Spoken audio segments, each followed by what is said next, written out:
brothers and sisters, have you ever really looked at someone who is hungry? Not glanced, not passed by, but looked long enough for their eyes to speak. There is a hunger deeper than the stomach.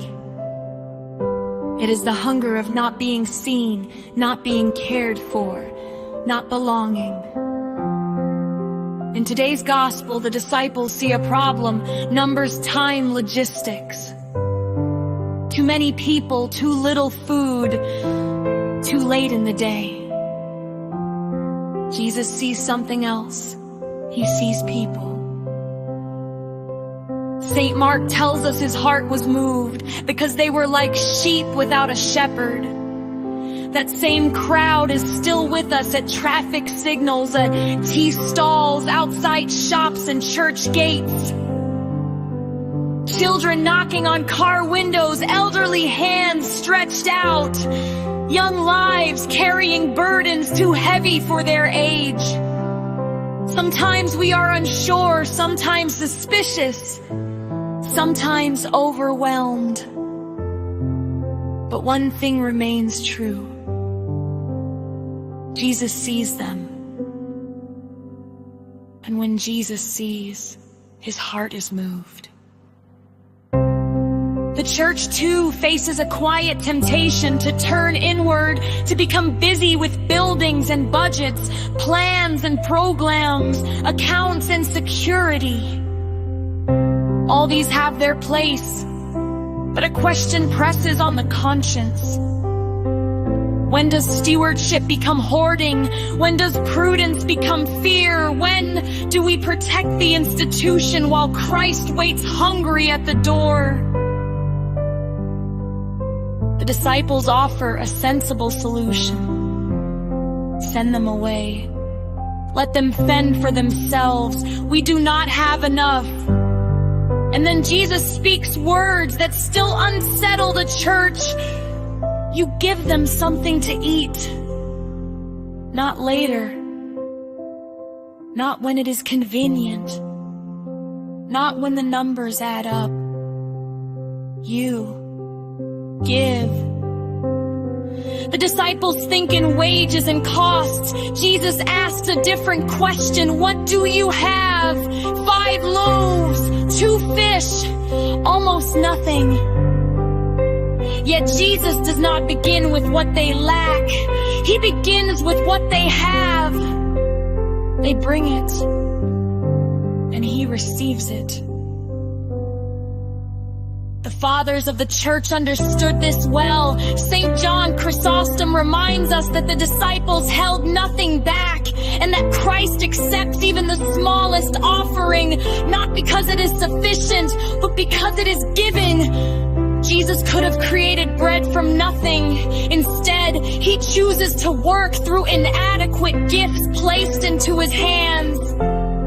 The church's teaching speaks just as clearly. Love for the poor and selfish attachment to riches cannot live together.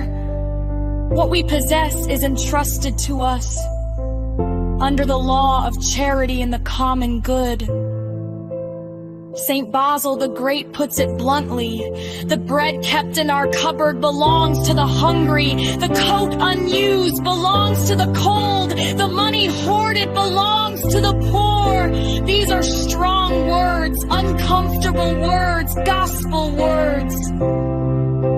Pope Francis once gave us an image we cannot forget in Evangelii Gaudium. Better a church bruised and dirty from being on the streets than a church sick from clinging to its own security. Jesus does not wait in comfort. He meets hunger in the wilderness. And then the miracle happens. All eat. All are satisfied, and 12 baskets remain. More at the end than at the beginning. This is the logic of the kingdom. When we share, God multiplies. When we cling, our hearts shrink. So what does this mean for us? It means we cannot treat the poor we meet as intolerant interruptions. We may need prudence. We must support wise and lasting help, but we cannot harden our hearts.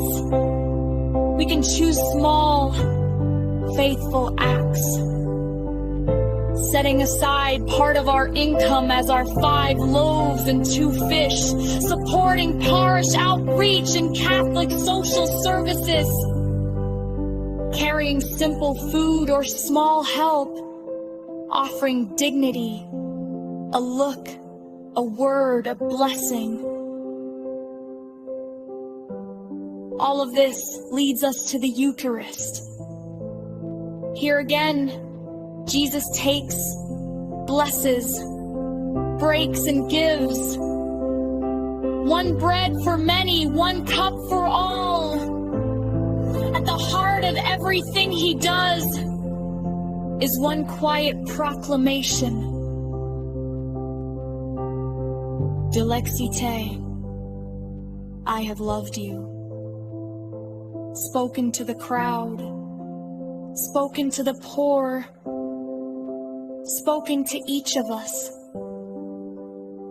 So as we come forward today, let us ask, what are my loaves and fish? Who are the crowds I avoid seeing? Am I willing to place what I have into his hands?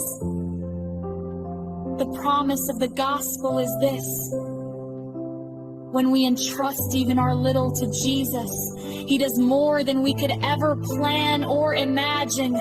May we become a church known less for what it stores and more for what it shares, less for how well it protects itself, and more for how deeply it feeds the hungry. And may the Lord, who feeds us with his own body, make our eyes compassionate, our hands generous, and our hearts brave enough to hear and obey his word.